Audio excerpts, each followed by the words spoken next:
Misty Price, and this may seem a little strange, but I have been getting a lot of calls lately about resumes, and a lot of my friends are unemployed and well aware of the fact that I've spent many years in corporate America reviewing resumes, hiring people all the way from administrative assistants all the way up through high six-figure income earners for consulting jobs.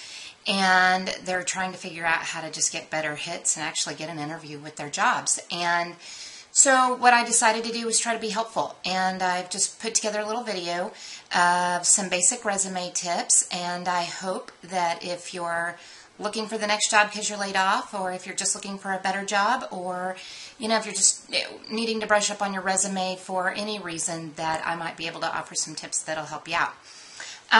The first thing that you need to understand is that rule number one is get past the gatekeeper. And between you and I, if I were to shoot you an email, I could go to your spam folder if I'm not on the list. So the email scanning that goes with resumes, same thing. They're weeding out the spam and trying to limit down the literally thousands of applicants that they're getting down to only those that have a hit for what they're looking for. And these tips apply whether it's a job you've held in the past or you want to hold.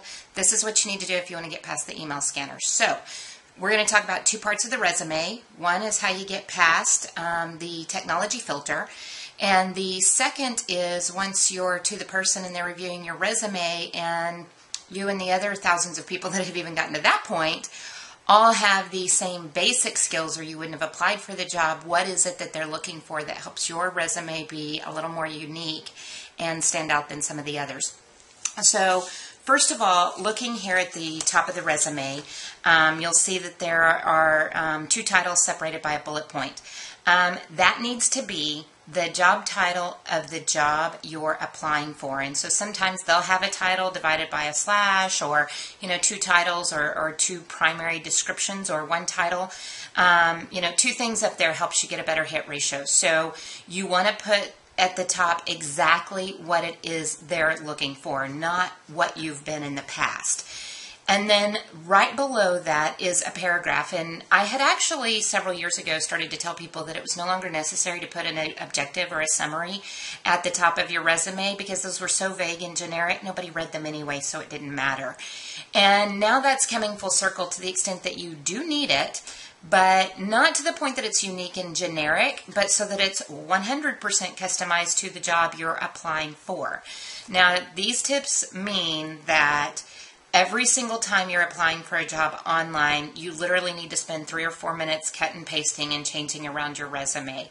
The 4 minutes is worth the fact that you may actually get through versus that you go into a black hole that they don't even look at anyway. So if it's worth your time to hit submit just to upload your resume, it's worth your time to make these changes. So the paragraph that's there, you literally want to cut and paste the job description that they have and put it right there.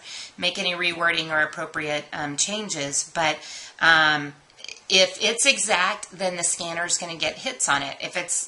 That's what's going to get you through at that point. And this is something that's becoming standard in the industry. People that know how to work it, it's not going to be a bad thing when they look at your resume.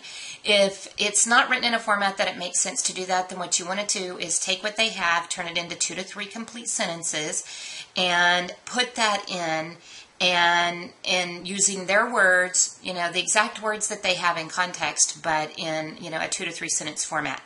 And then below that here you've got a series of bullet points you see. And these should be job skills also associated with the posting. If they listed out some job skills, then literally lift the exact words that they used and put them out there in this bullet format. These aren't traits. So you don't see things, for example, like detail-oriented. No longer do you say that. That's, again, too vague. Doesn't apply. Don't use it. Don't say it.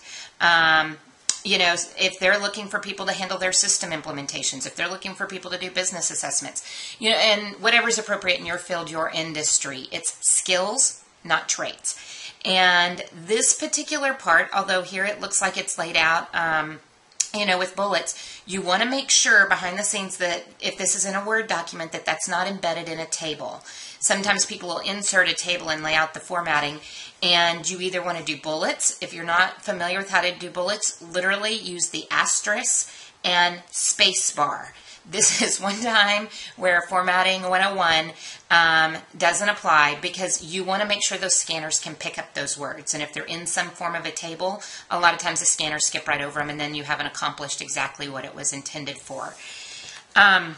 So that's kind of the top part, laying that out right, because a lot of times too the scanners don't scan all the way through a lengthy document. They scan the first so many lines, determine if there's a hit, and then move on. So you need the immediate first part of it to be custom tailored to the job that you're looking for. Moving down to the second part of your resume, you're going to lay out each of the jobs or positions that you have held. You're going to attach some kind of brief description of exactly what you did in that job.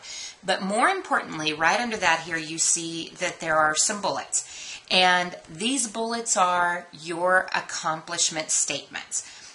These accomplishment statements are what's going to make your resume different and stand out from someone else's resume. So this is the formula for, and you'll want to write this down, the formula for an accomplishment statement. What you did plus how you did it equals why you did it. So, for example, even if you answered the telephone and fielded customer calls, then what you would say is what you did is you increased customer satisfaction. The how you did it will usually start by using the word by or the word through. So you may say, increase customer satisfaction through efficient handling of a phone call, making sure you answered a question within less than 3 minutes, within 2 minutes. And then what you did, I did that, 90% of the time, and, whatever. Every field's going to be different, what's appropriate for you. So what you want to do is take the most important things out of your specific job or the position that you held and make sure that you can convey that you weren't just some guy that took a task, did exactly what you were asked to do, and then moved on. You're one of them smart guys. You understand why you've been asked to do things. You understand what you're accomplishing. You understand how to get better results for the organization. And because of that, that's why they should pick you over somebody else. You're going to come in and you're going to get them results. You don't just come with a set of skills. So those accomplishment statements are what's going to help you stand out. Those can be basically the same across all your resumes, but if there's a certain job you're applying for, and for that company there's something you did in your job that's more important than maybe at another company, then you may switch those accomplishment statements out a little bit, but you don't have to change those near as often. For the most part, they should stay the same. That lays out the basics of your resume. I want to say that there have been a lot of people throughout my career that have given me good advice, that have helped me with things, and I hope that by putting this together, I'm being a good friend and a mentor to you. If you have any questions, go ahead, shoot me an email, give me a call. I'm here and ready to help my friends if you need me. I just wanted to do something to kind of help everybody. So hopefully if you're out there looking and not quite sure if your resume was the way it needed to be, this will help you a little bit, have some ideas. And I hope you have a great day.